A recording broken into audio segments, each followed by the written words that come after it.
বছর শেষে যেমন ঈদ আসে ঠিক তেমনি ৫ বছর পর পর একটি নির্বাচন আসে বাংলাদেশ। যে নির্বাচনে সাধারণ মানুষের কথা বলতে পারি আমরা, যে নির্বাচনে সাধারণ মানুষ আমাদেরকে ভোট দিয়ে জয়যুক্ত করতে পারে।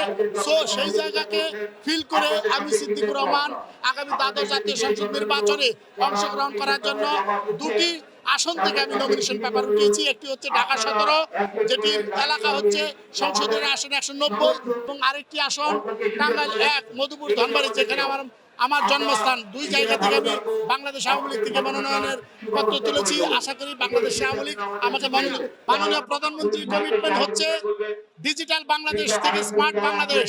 আর স্মার্ট বাংলাদেশ গড়তে হলে যারা স্মার্ট চিন্তা ভাবনা করে, যারা স্মার্ট স্বপ্নটাকে দেখে, তাদেরকে লাগবে। এবং আমি মনে করি যেহেতু আমি স্মার্ট বাংলাদেশের একজন নাগরিক, সেই জায়গা থেকে আমি মনে করি যে আমার যে চিন্তা ভাবনা সেই জায়গাগুলোকে বাস্তবায়ন করার জন্য স্মার্ট একটি জায়গায় লাগবে। সেই জায়গা থেকে আমি দেখেছেন ইতিপূর্বে যারা আমার যে দুই এলাকা, সেখানে একটি এলাকায় অসংখ্য বার এমপি হয়েছে একজন। আমার কথা হচ্ছে একটি মানুষের ভিতরে কতগুলো ডিজিটাল থাকতে পারে সেগুলো সে উপলব্ধি করেছে। এবং সেই জায়গা থেকে যেহেতু তারুণ্যের আলোয় দূর হোক অন্ধকার, এই কথাটা আমি বলি।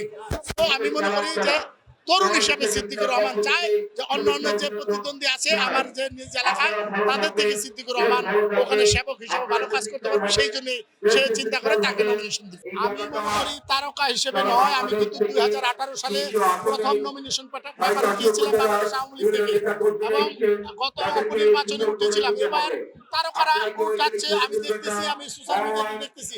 এবং আমি মনে করি যদি তারকারা আসে তাহলে বাংলাদেশের সত্যিকার ওই তারকাদেরকে যদি মাননীয় প্রধানমন্ত্রী এবং বাংলাদেশ আওয়ামী লীগের নমিনেশন বোর্ড বেছে নেয়, যে সত্যিকার অর্থেই মানুষের জন্য কাজ করে, সেবক হতে চায়, অন্য কোনো উদ্দেশ্য নয়। আমি সিদ্দিকুর রহমান নাটক করে সারা বাংলাদেশের মানুষের কাছে পরিচিতি লাভ করেছি। তার মানে এটা নয় যে আমি সিদ্দিকুর রহমান নাটক করার জন্য জাতীয় সংসদে যাব বা গান গাওয়ার জন্য আমি সিদ্দিকুর রহমান জাতীয় সংসদে যাব। যদি আমার এই মেন্টালিটি দেখা যায় আমি অভিনয় করার জন্য জাতীয় সংসদে যাব, তাহলে একটি সিদ্দিকুর রহমানের জাতীয় সংসদের দরকার নেই। সারা বাংলাদেশের মানুষের আইন প্রণয়ন করার জন্য যারা যাবে শুধুমাত্র তাদেরকে দেওয়া উচিত আমি মনে করি। এবং যে শিল্পীরা আজকে দেখতেছেন যে আপনি আপনার প্রশ্ন থেকে আসলে সৌন্দর্য বর্ধনের জন্য তারা আসতেছে, সেটা ভুল ধারণা। আমি মনে করি শিল্পীর নিজস্ব একটা সত্তা আছে। যদি এরকম উদ্দেশ্যে কেউ এসে থাকে আমি তাকে ধিক্কার জানাই যে সৌন্দর্য বর্ধনের জন্য কোন শিল্পী যেন অন্তত জনগণের ইমোশন নিয়ে খেলতে না আসে। কারণ জনগণ মানুষের ভিতরের জায়গায় অবস্থান করে এবং মানুষের ভিতরে থাকতে চায়।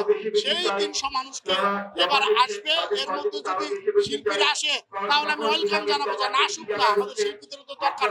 একটি দেশে যখন ৩০০ আসনের ভিতরে ২ একজন শিল্পী, ২-৫ জন শিল্পী আসবে, তখন একটা সৌন্দর্য বর্ধন হবে না, সৌন্দর্য হারাবে না, সৌন্দর্য আরো বাড়বে। আমি মনে করি অলংকার হবে।